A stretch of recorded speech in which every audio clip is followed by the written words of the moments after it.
11ஆம் இடம் சந்திரன் வலுப்பட்டுனா அபிலாசைகளை அவர் நிறைவேற்றி தான் ஆகணும். அந்த 11ஆம் இடம் வலுப்பட்டாவே ஒரு மனிதனுக்கு இன்னும் ஒரு தாரத்தை குறிக்கிற வேலையை கண்டிப்பா செய்யும்.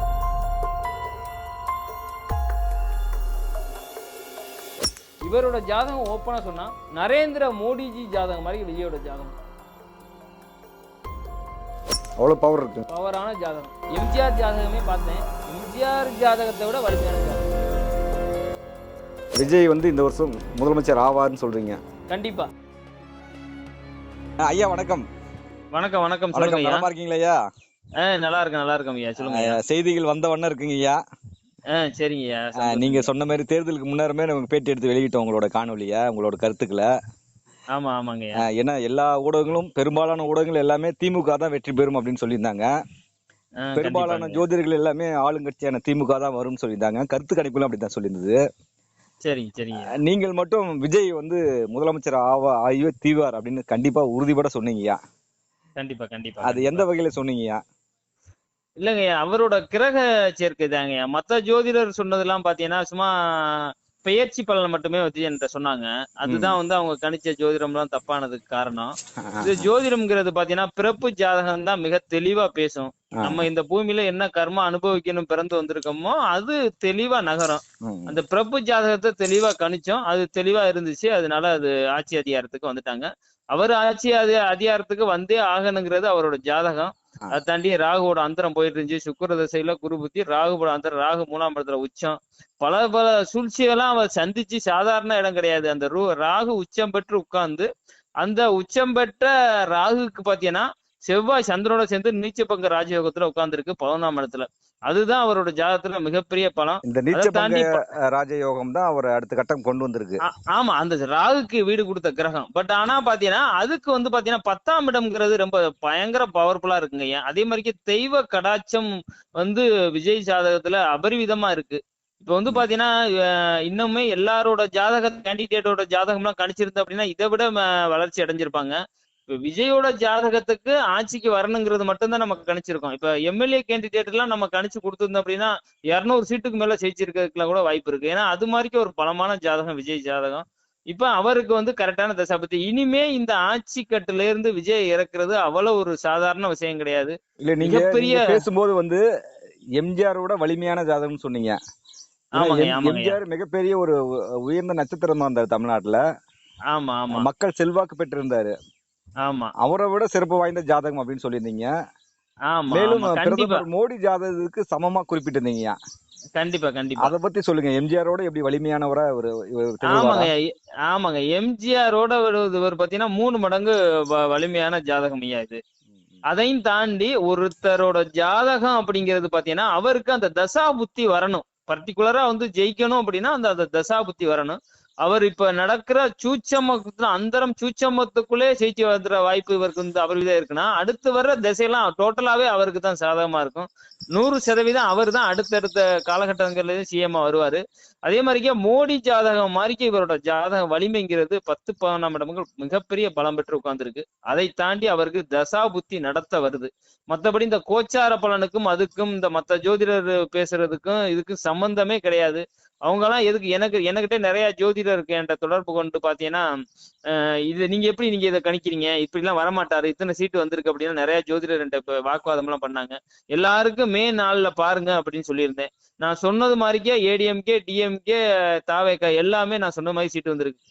125 சீட்டு சொல்லியிருந்தோம், இப்ப 108 சீட்டு வந்திருக்கு. அது காரணம் இந்த எம்எல்ஏயோட வலிமை, மத்த கேண்டிடேட் நிப்பாட்டினோட வலிமைகள் முன்ன பின்ன இருந்திருக்குமா தாண்டி மத்தபடி இவர் ஆட்சி கட்டுக்கு அமர்றதுங்கிறது யாருனாலையும் தடுக்கவே முடியாது.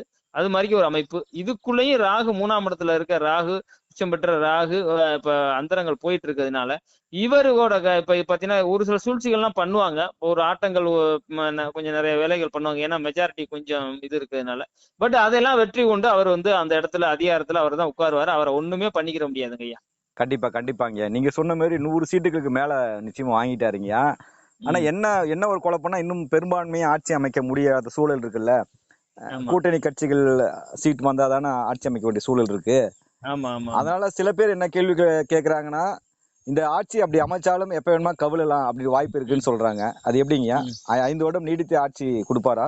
கண்டிப்பாங்க ஐயா. அதெல்லாம் அவர் 3ஆம் இடத்து ராகு அது அழகா வழி நடத்தி கொண்டு போயிரும் ஐயா. இதெல்லாம் வந்து அந்த சூழ்ச்சியெல்லாம் முறியடிக்கிறது தான் அதோட சிறப்பே. இதுவரைக்கும் இவருக்கு பண்ண சூழ்ச்சி எல்லாத்தையும் அவர் முறியடிச்சு அந்த இடத்துக்கு வந்துட்டு அவர் வந்து இது ஒரு பெரிய விஷயமே கிடையாது. ஏன்னா அவரு ஒரு நிரம்பிய சினிமா அனுபவம் மிக்கவர், இத்தனை படங்கள் நடிச்சிருக்காரு. அரசியல் புதுசுதானே, 2 வருடம் தான் ஆயிடுச்சு அரசியலுக்கு வந்து. இல்ல அவர் எதிர்கட்சிகள் எடுத்து வைக்கிற கோரிக்கைகள், மக்களோட பிரச்சனைகள், மக்களோட எதிர்பார்ப்புகள், கனவுகள் எல்லாத்தையும் சமாளித்து கொண்டு வருவாரா இந்த வருடம்? அதெல்லாம் கண்டிப்பா கண்டிப்பா கொண்டு வருவாங்க. இது ஒரு ஒரு ஒரு ஆழமான ஜாதகம். இது மத்த ஏற்கனவே இப்ப முன்னாள் முதலமைச்சர் ஸ்டாலின் மாதிரிக்கெல்லாம் ஜாதகம் கிடையாது. இது வந்து பாத்தீங்கன்னா மிகப்பெரிய பலம் வாய்ந்த ஜாதகம். இதோட வலிமைய நீங்க போக போக போக போக பாப்பீங்க. இவ்வளவு நெருக்கடி கொடுத்து ஒருத்தர் வந்து இந்த இடத்துல வந்திருக்காரு அப்படின்னா அவரோட ஜாதக வலிமை தான் முக்கியம்.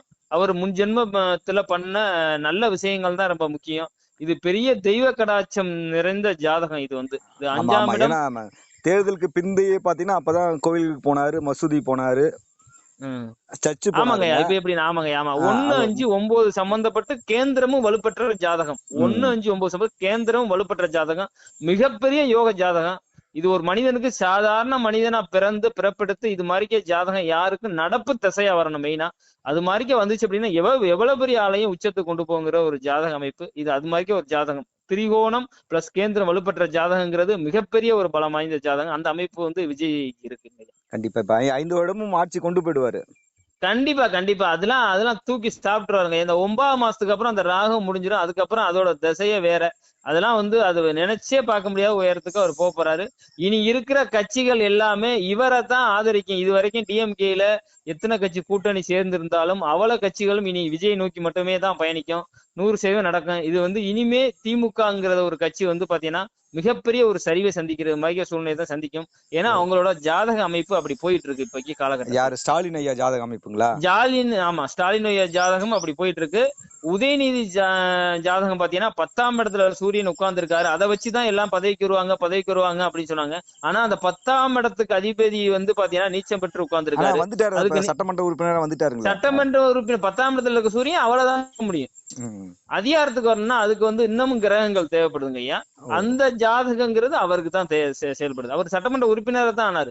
இப்ப ஸ்டாலின் ஐயா தோத்ததே மிகப்பெரிய அவருக்கு நல்லது. இப்ப இந்த ஹெல்த்ல ஒரு சில விஷயம் அந்த அம்மா துர்காம்மா வழிபட்டதுக்கு காரணம் இப்ப வந்து இறைவன் வந்து பாத்தீங்கன்னா ஒரு 2 ஜாதகத்தையும் இணைக்கும் போது ஒரு மனைவி ஜாதகங்கிறது தன்னோட தாலி பாக்கியத்துக்கு ஒரு அருகதையை கொடுக்க மாதிரி ஒரு தோல்வியை கொடுத்துருக்கு. அப்ப என்ன ஆகுது அப்படின்னா இந்த பலன் கொஞ்சம் நெகட்டிவா இருக்கு. அது அந்த அந்த அந்த அந்த அந்த உடல் ரீதியா ஒரு சில பிரச்சனைக்கு வந்து இது கொஞ்சம் ஆறுதலா மருந்து போடுறது மாதிரிக்கு. நான் சொல்றது ஹெல்த்துக்காக சொல்றேன். இவர் ஜெயிச்சிருந்தார் அப்படின்னா மிகப்பெரிய ஒரு ஆபத்தை தான் இவர் சந்திச்சிருப்பார். நல்லதுங்க. இப்ப திரு விஜய் அவர்கள் இப்ப அரசியல் ரீதியா வெற்றி பெற்றாலும் குடும்ப ரீதியா ஒரு தோல்வி அடைந்ததான் காணப்படுறாரு. மனைவி குழந்தைகள் எல்லாம் பிரிந்து இருக்காரு. அதுல சுமூகமான உறவு ஏற்படுங்களையா?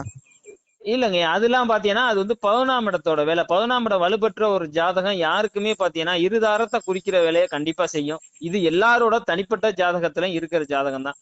அது மாதிரிக்கு அமைப்பு. இப்ப செவ்வாயோட வீட்டுல உட்கார்ந்து இருக்க ராகு சந்திரன் நடத்திட்டு இருக்காரு. ஆல்ரெடி பாத்தீங்கன்னா குரு பாதகாதிபதி மறைஞ்சு தசாபதி 3 வருஷத்துக்கு முன்னாடியே இந்த பிரச்சனை எல்லாம் ஓடிட்டு தான் இருக்குன்னு ஏற்கனவே சேனல் எல்லாம் பேசியிருக்கேன். இப்ப இந்த காலகட்டம் 11ஆம் இடம் வலுப்பெற்று அந்த நீச்சபங்க ராஜயோகத்துல செவ்வாய் வந்து 3ஆம் இடத்து அதிபதி 11ஆம் இடம் இருந்ததுனால இந்த காலகட்டங்கள் வந்து அவருக்கு வந்து அப்படித்தான் இருக்கும்.